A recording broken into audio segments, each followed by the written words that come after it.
जय भीम, जय पेरियार। साथियों, जागो पंच में आप सभी का बहुत बहुत स्वागत। जागो पंच लगातार आपके लिए लेके आ रहा है एक ऐसी सीरीज जो अंधविश्वासों और पाखंडों को दूर कर देती है या दूर भगा देती है। तो इस सीरीज में चल रहा है जो हमारा पार्ट है वो सच्ची रामायण। सच्ची रामायण में आप इस समय देख रहे हैं सीता का चरित्र चित्रण। सीता के चरित्र चित्रण में किस प्रकार की जो आज हमारी जो सामाजिक कुरीतियां हैं या यूं कहें कि जो आज हमारे समाज में हो रहा है वैसा ही सीता के साथ भी घटित हुआ। कुछ ऐसा नहीं था जो अलौकिक हो।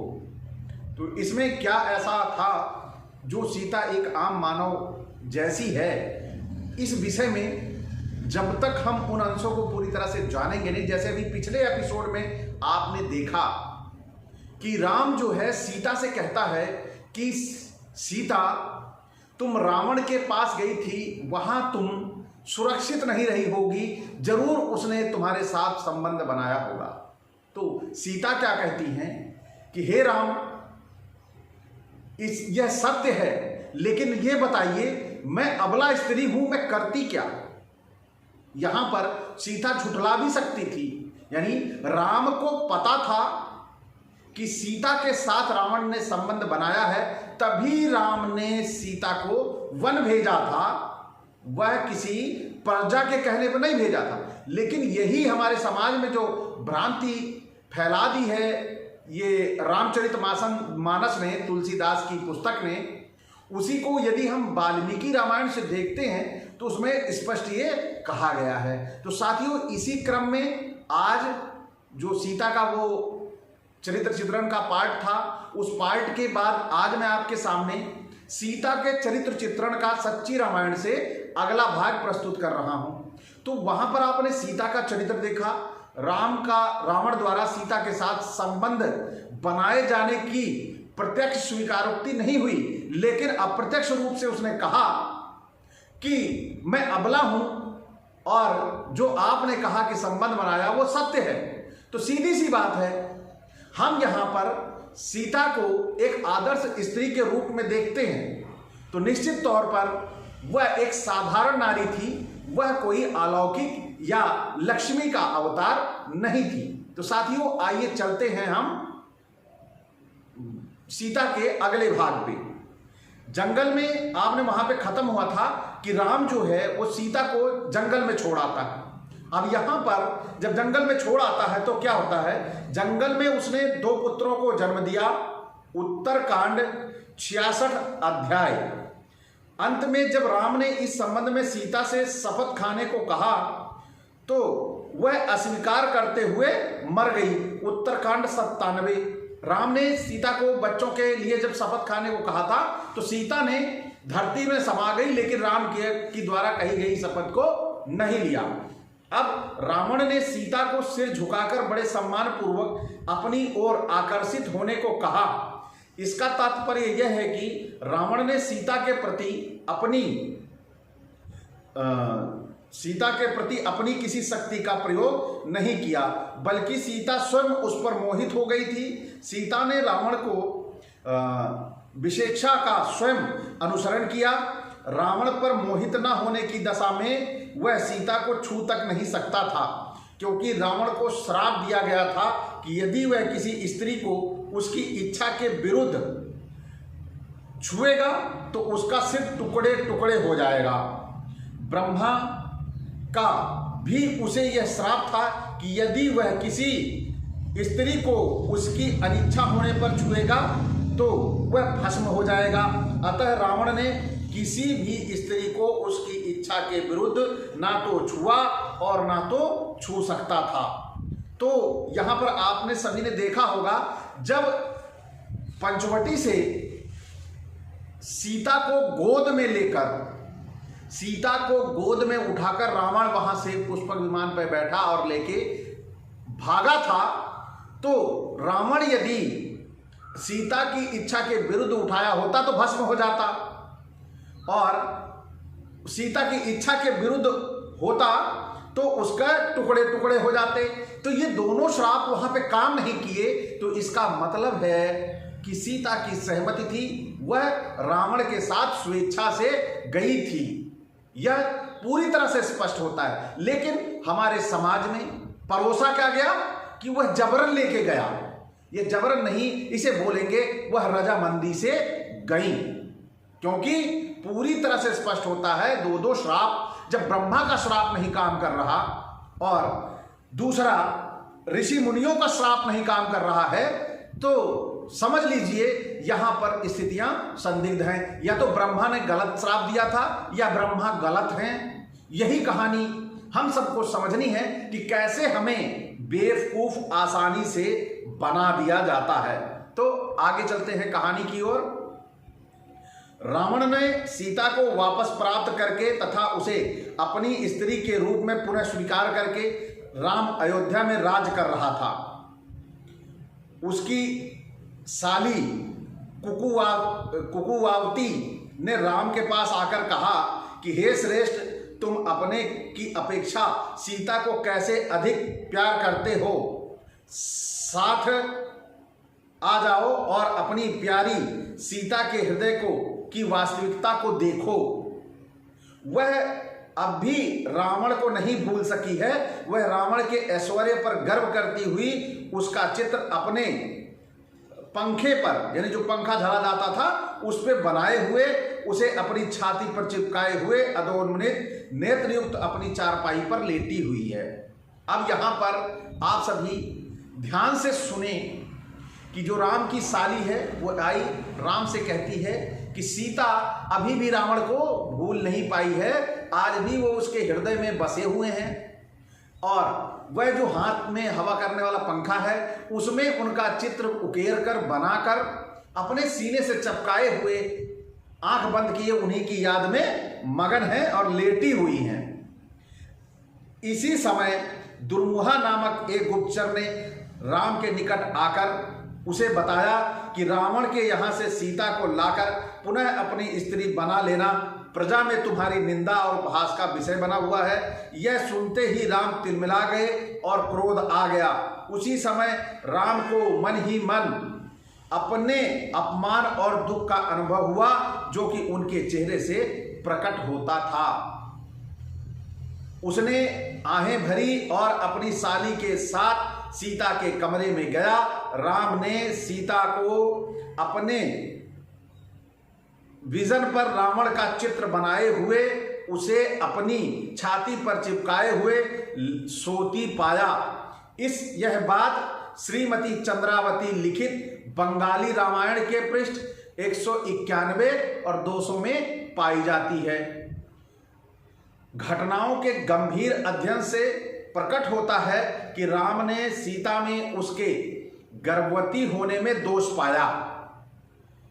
राम ने रावण के यहां से सीता को वापस लाकर पुनः उसे अपनी स्त्री के रूप में स्वीकार करके अब अयोध्या वापस आने के ठीक 1 महीने के अंदर राम द्वारा सीता के गर्भवती होने का समय हो सकता है, जो समय ये दर्शाया गया है।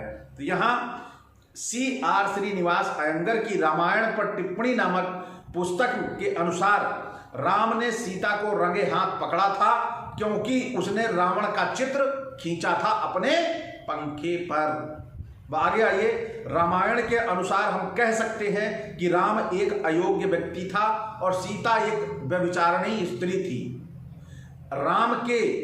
राम ने सीता को अकेले जंगल से में छुड़वाया।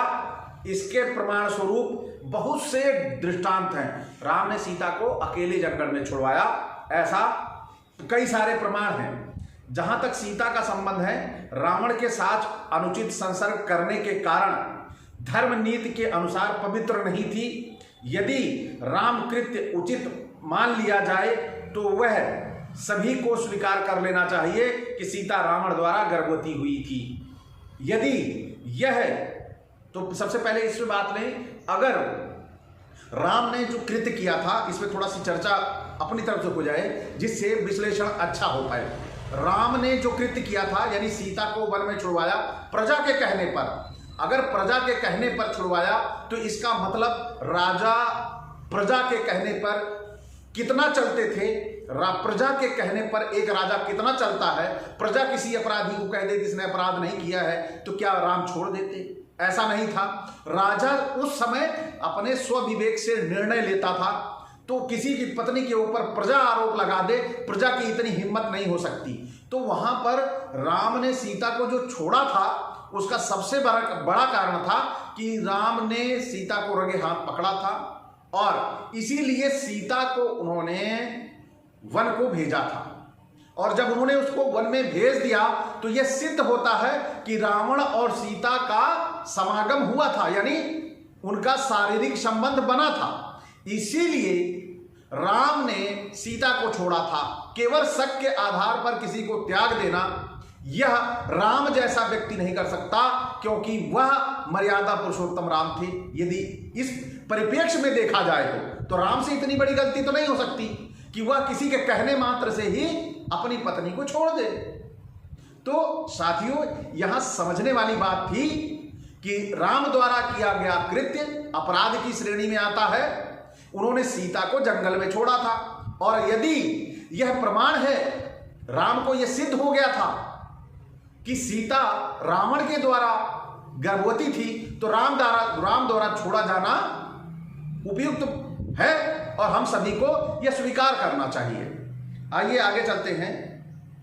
यदि यह मानकर कि सीता ने कोई नैतिक अपराध नहीं किया था तो वह राम के द्वारा गर्भवती हुई थी, सीता की रक्षा की जाए तो यह सभी को स्वीकार कर लेना चाहिए कि राम द्वारा अबोध गर्भवती को जंगल में अकेले छुड़वाने का कार्य मानवोचित नहीं है।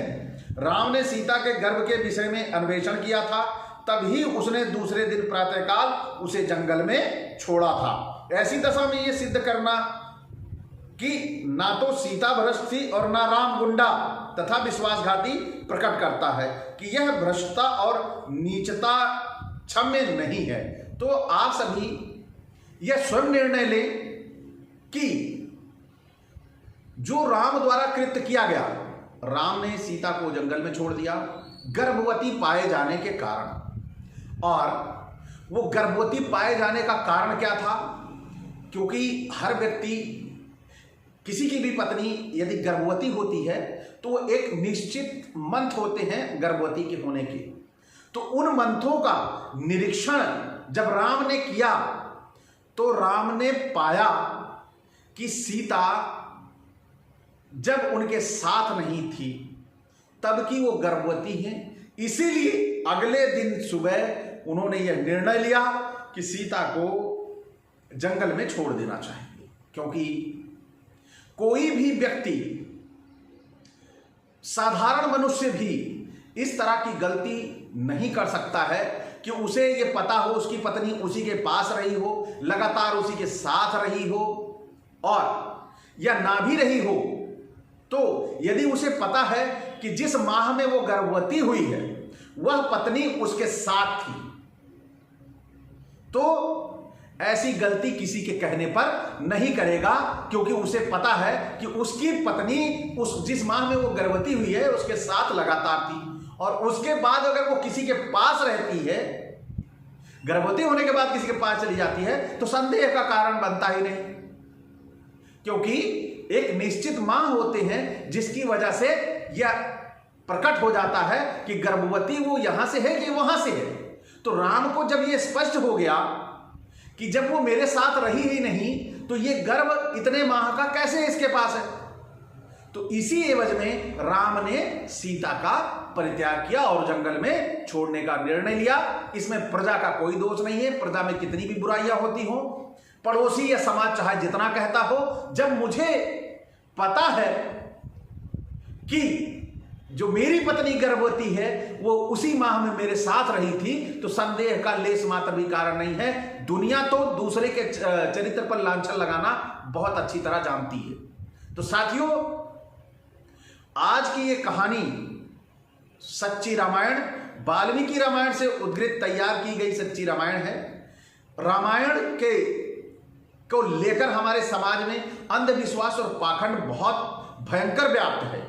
तो इस पाखंड और अंधविश्वास को समझने के लिए हमारी आस्था का दरवाजा थोड़ा सा खोलना पड़ेगा और कहानी के पूरे हिस्से को समझना पड़ेगा कि आखिर भगवान ऐसी गलती कैसे कर सकता है, राम ऐसी गलती कैसे कर सकता है जो अपने पत्नी को, वो भी गर्भवती स्त्री को जंगल में छोड़ दे। ये नहीं हो सकता।